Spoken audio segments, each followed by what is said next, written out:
In today's video we are going to take an in-depth look at a very high-tech turntable that I bought about 2 weeks ago. This is the Yamaha MusicCast Vinyl 500 that I've been testing extensively for the past 2 weeks. It has a few really good points to it, but also a few gripes that have been a bit annoying during this 2 weeks when I've tested it. I'm W2Best, I make in-depth gear reviews and tutorials, and if you like this video after watching it, I would be really happy if you want to put a like on the video, and if you want to communicate with me, I'm usually very active in the comment section below, and also on Instagram where I'm at W2Best. I paid 600 euros for this turntable, and that's the price it normally goes at. And it has been a bit more expensive before, but the last few months it has been taken down to that about 600 euro price tag in most of the retailers. I want to go through and show you in close up what I think is good with this turntable and what I think is a bit less good, and then come to a conclusion whether I think it's worth buying it or not. Here we have the turntable in all of its glory. It is a pretty substantial weight to this plinth, and is definitely not giving off a low quality feeling. On top of that, the material is this really nice piano lacquer finish, and the black really oozes of quality. I haven't checked out the white version, so I can't swear by the looks of the white version, but I'm really happy with the way that this overall look. There is a felt mat placed on the platter, and this is a relatively lightweight platter that is belt driven. So when you set this turntable up, you place your finger on the belt that is down here on the inside of the platter, and then you put the belt on the motor, which is just down here. It's a fairly simple setup, but maybe a little bit scary to do if you've never done it before when you set up a turntable. This is the included power brick that comes with this turntable. And as you can see, this is a barrel connector, so this is a proprietary cable and not a standard one that you could just easily replace if you would lose it or if it would get damaged. The main thing I found around this one though was that putting the actual power plug together with the power brick was almost impossible. So this comes disconnected from this part, and you have to push so hard that you think you're gonna break the thing before it actually snaps into place. I've never been as scared when handling electronics as I was when I was doing this setup process. Now, when it is in there, it is easy to disassemble, but yeah, if I wanna get this thing in there, let's see if I can do it now on camera and see how hard I actually have to push it. Now it was easier, so that's good, but please note, you really have to push hard to get this thing together. The mandatory first thing to take a closer look at with this kind of turntable is actually the inputs and outputs, because this is very interesting here. You have the DC in, the proprietary barrel connector. You have a phono out if you have your own phono stage and you want to connect this with the turntable. You then have a line out, so a separate connection for when you want to use the line, which uses the built-in phono stage. And then in between the two, you have a switch to choose which output you are actually using. Then you have a wireless connection, which you can set either to on or off. It actually says auto or off, but is pretty much on or off. This enables the Wi-Fi connection as well as the Bluetooth connection and the AirPlay connection that you have in this turntable. Then you have an Ethernet port, so you can connect it right away to your router if you prefer a wired connection. And then there is a little service port that would just be used for upgrades or firmware changes and things like this. One of the things you really need to note here is that the wireless functionality is connected to the built-in phono stage. So if you are using the phono out to connect it to one of your own phono stages and then to an amplifier, or to an amplifier that has a built-in phono stage, all the wireless capabilities of the turntable will automatically be switched off. The next interesting thing to look at after plugging in the power cable are the buttons in the front of the turntable. To the left-hand side, you have the power on button. You click that and wait an extra second, and then the turntable is ready to use. The second button is the switch. So if you are going to play singles, you want to switch this to the 45 RPM setting. I usually just play regular 33s, so I'm keeping it at that setting. Next, you have the play stop button, which a press on will start the platter spinning. This button is not that responsive though. Just a quick press on it sometimes won't turn this on. I also feel like the buttons on this turntable is one of the main weak points. It has a very low quality click feel to it, and you don't feel that enjoyable when you are pressing these buttons. You know, in a really high quality piece of technology, it's an actual joy to press a button, and that's not really the case here.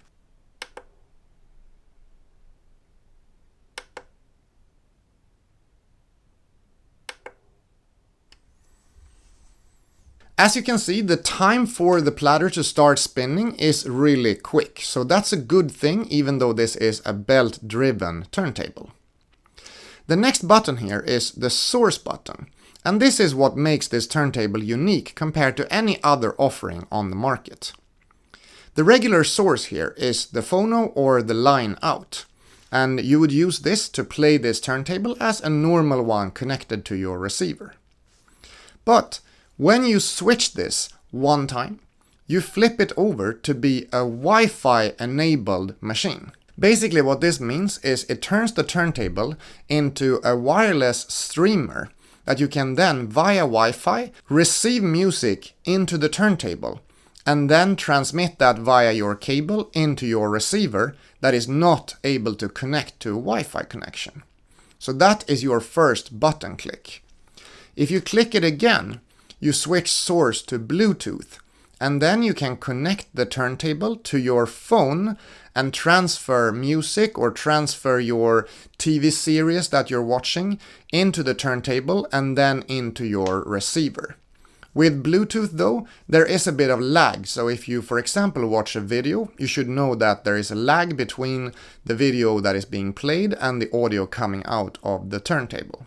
Most important to note when it comes to the wireless capabilities here though, is the synchronization with the other MusicCast devices.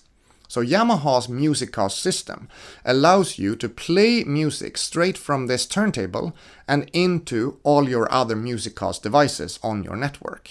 This you will control from the Yamaha MusicCast app, and this is not available to control from the buttons here on the front of the turntable. I was trying it out, and it works really well together with my MusicCast speakers.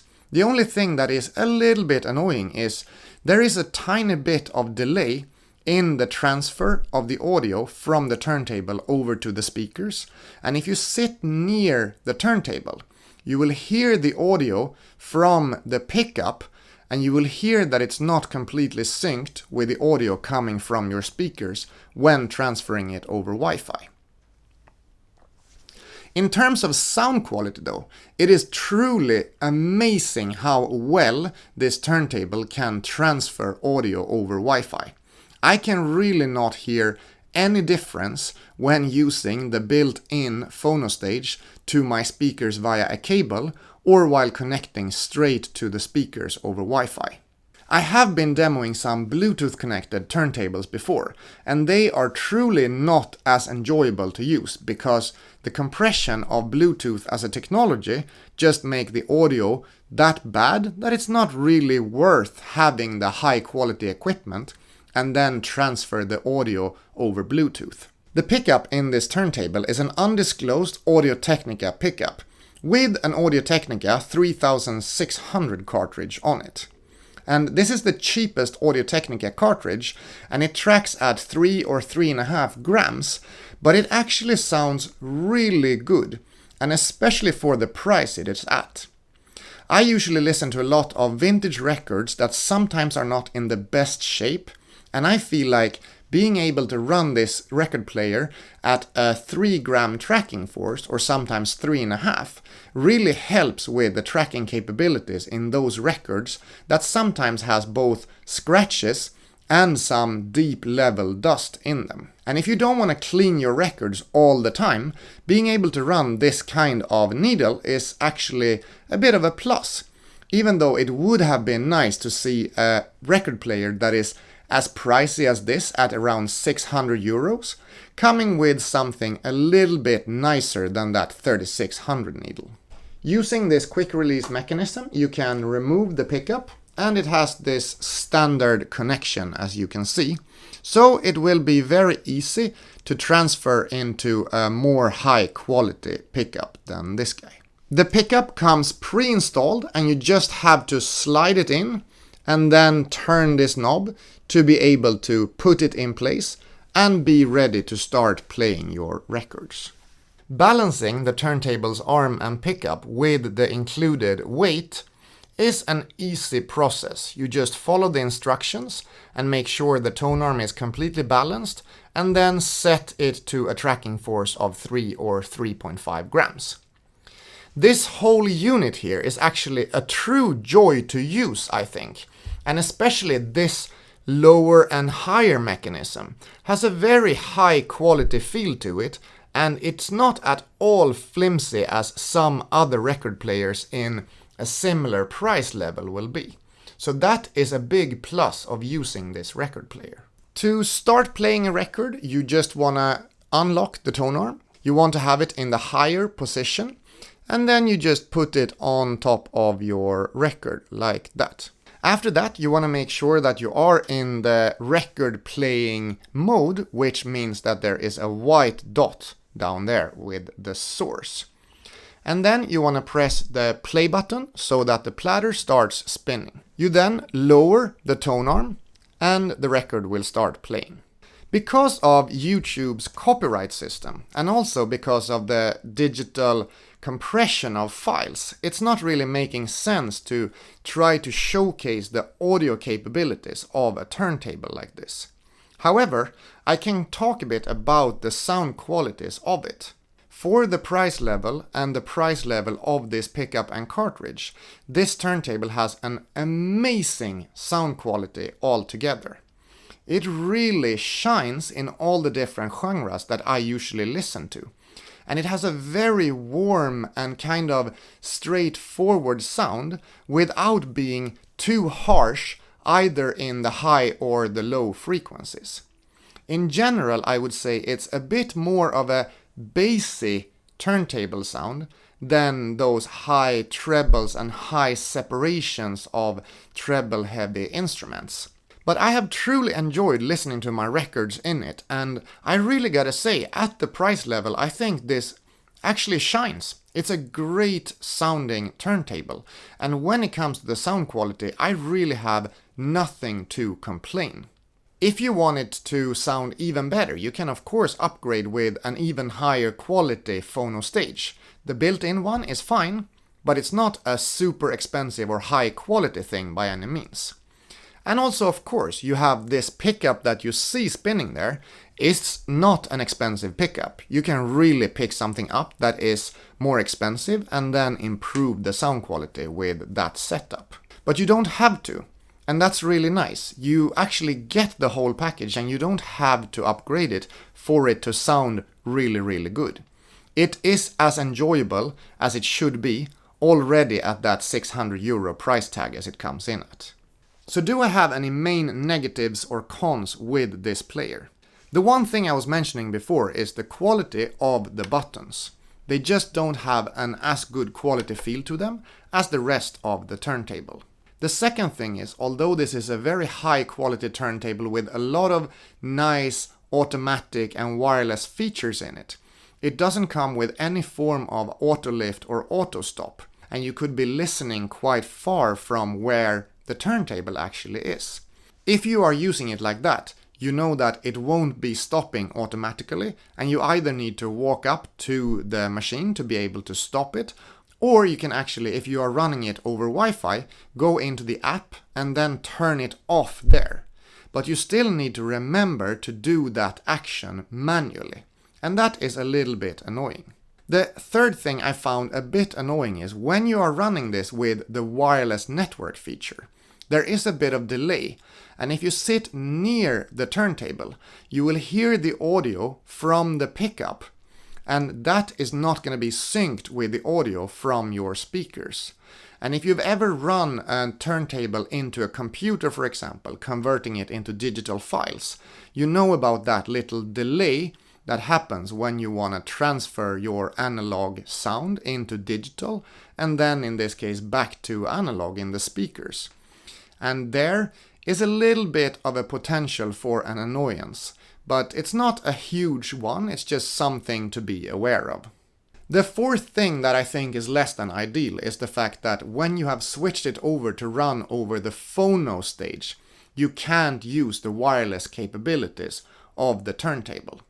When it comes to upgradability then, it really becomes a bit limited, because if you're using the phono stage connecting yourself to a nice receiver, but you then sometimes want to start playing music and listen to it in a different room over the MusicCast functionality, you then have to go to the laptop and switch over to the line out with that little switch in the back. And then you can start playing the music in your other room, which sort of defeats the purpose a little bit of the whole wireless setup. So if you have your own phono stage or plan to upgrade to a nicer phono stage in the future, I would actually not recommend using this MusicCast vinyl player, but rather getting one of the MusicCast transfer devices and then plug your turntable setup into this MusicCast device and run it that way instead of using the MusicCast Vinyl 500. So what's the bottom line here? Is the Yamaha MusicCast Vinyl 500 the record player to go to?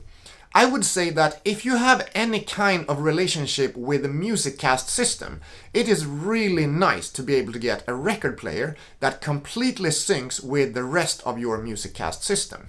That is such a freeing experience to be able to put your record player wherever you want in your home and then stream vinyl music all the way out through your home.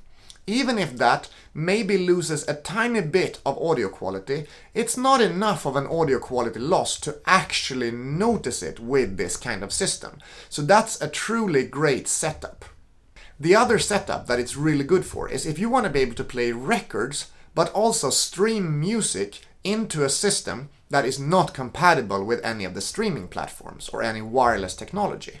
So with the setup of the Vinyl 500, you would just be able to stream your Spotify or stream music from your phone or from YouTube straight into your amplifier with this MusicCast 500 as the streaming device. And it is a pretty good looking streaming device, I gotta say. But there are some flaws, there are some proper weaknesses of this device, and mainly that is in the quality feel of the buttons, together with the lack of an auto-stop feature that make those wireless cool features a little less usable in my opinion. If I sit somewhere far away from the turntable, the most ideal setup would be if this was an automatic turntable, where you could just press a button and then it would start, and then it would stop automatically and put the tone arm back into its place after you are done listening to the record. In a future version, I would really like to see those features. However, I feel like maybe Yamaha is trying to appeal a bit more to like the audiophile side of things here by using a completely manual setup. Although I don't think an audiophile would really go for this kind of system, so that is kind of a bit of a catch-22 there. Because of that, I will most likely be returning the turntable and go for another one. Probably the Technics SL1500C, which is a fair bit more expensive, but it has great audio quality, great quality feel to it, and also it has that auto lift feature that I really appreciate having when I forget to go to my turntable and turn it off manually. I'm W2Best, I make in-depth gear reviews and tutorials, and if you like this kind of content, it would be super nice to see you as a subscriber to the channel. That gives me a ton of motivation to bring out new content moving forward. I hope you have a really nice day, and then I will see you in the next video. Bye bye!